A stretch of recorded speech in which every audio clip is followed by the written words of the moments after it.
In today's episode, let's talk about some of the future of work comments that I've seen recently and had discussed over on LinkedIn. There's sort of two general camps of thought about how artificial intelligence is going to interact with us in work. One is sort of what I would call the Brookings Institute perspective, where they say AI will take tasks, not jobs. And what that means is machines can do individual tasks, very narrow scopes, very easily, right? Pretty straightforward. But we as the orchestrators of those tasks are still going to be necessary because it's really challenging to do and glue together a lot of tasks, particularly in jobs that are not purely templated. Now, for example, I used to work at a PR agency, and there was one job, the account coordinator job, where there were several people in the agency who just copied and pasted results from Google to spreadsheets all day. That is clearly a job that, yes, you don't even need AI to replace that job. Basic automation would replace that job. So that is a case where, yes, in that specific instance, that job was a task and it can be replaced. On the other end are the wild prognostications of OpenAI's founder, Sam Altman, who went on to say, AI will take 95% of marketing agency jobs. That's a bit of a stretch right now. It's probably pretty unlikely anytime really soon.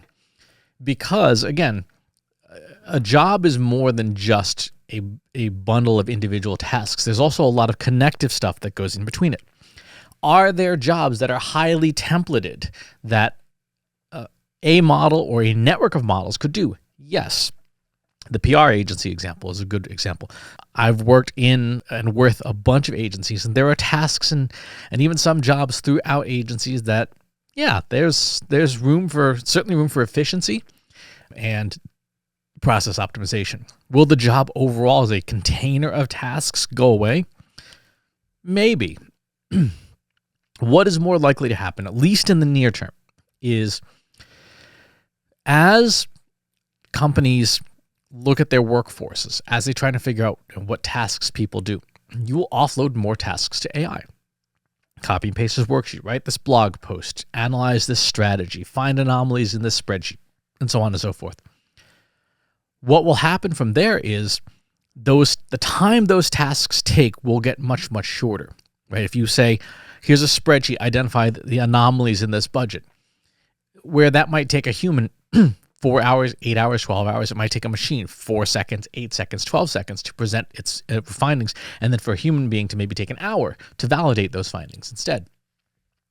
So if you have, say, 10 full-time employees, each cranking away 8 hours a day, 40 hours a week, that's 400 hours of labor.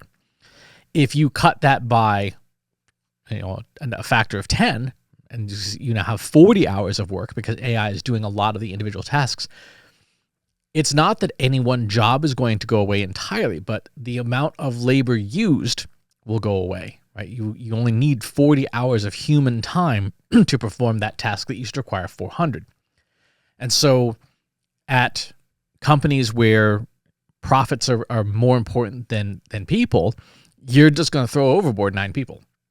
You're going to say, hey, that one person with the help of AI can do this job, so we don't need the other 9 people who are doing that same work because we have a more efficient way of doing it. And even in companies where people are prioritized equally or ahead of profits, there is still a case to be made that from a sound business practices perspective, it's a good idea to have work be optimal. It's a good idea to get as much work done as quickly as possible while maintaining quality. And if a machine can help you do that, it is irrational to do things the old way just because it's the old way, as opposed to finding more efficiencies. The exception is if there is a value proposition in doing it the inefficient way that people are willing to pay for.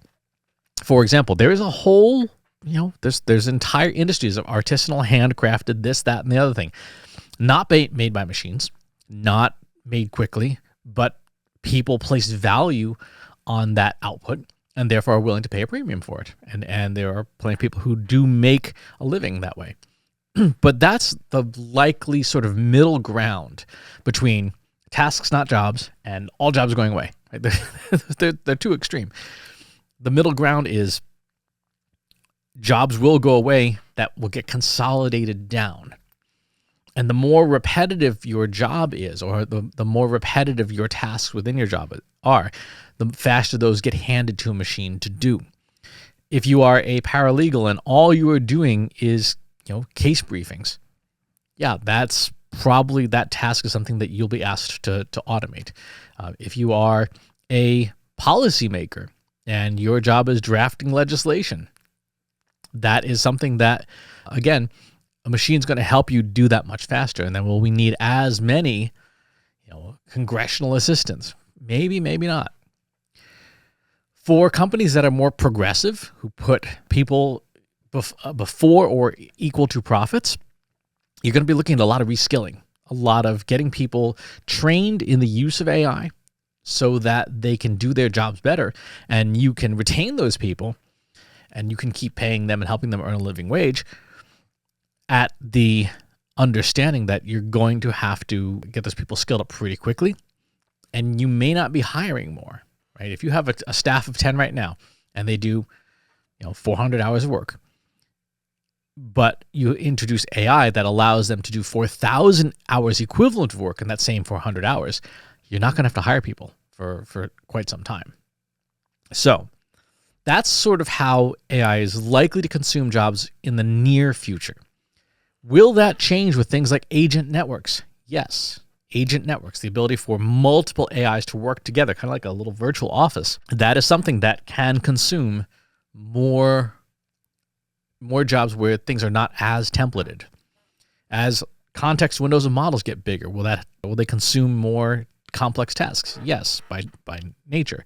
So this is only for the near term, and it's unclear really what things look like. Even 18 months out from now is unclear, but big change is coming.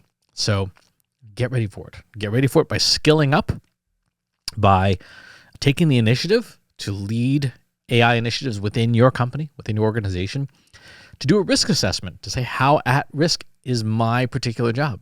How much of it could be offloaded to a machine, and how easily could that be done?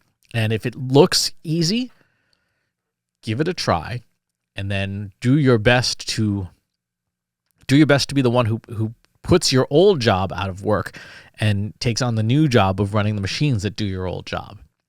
That's the show for today. Thanks for tuning in. Talk to you soon. If you enjoyed this video, please hit the like button. Subscribe to my channel if you haven't already. And if you want to know when new videos are available, hit the bell button to be notified as soon as new content is live.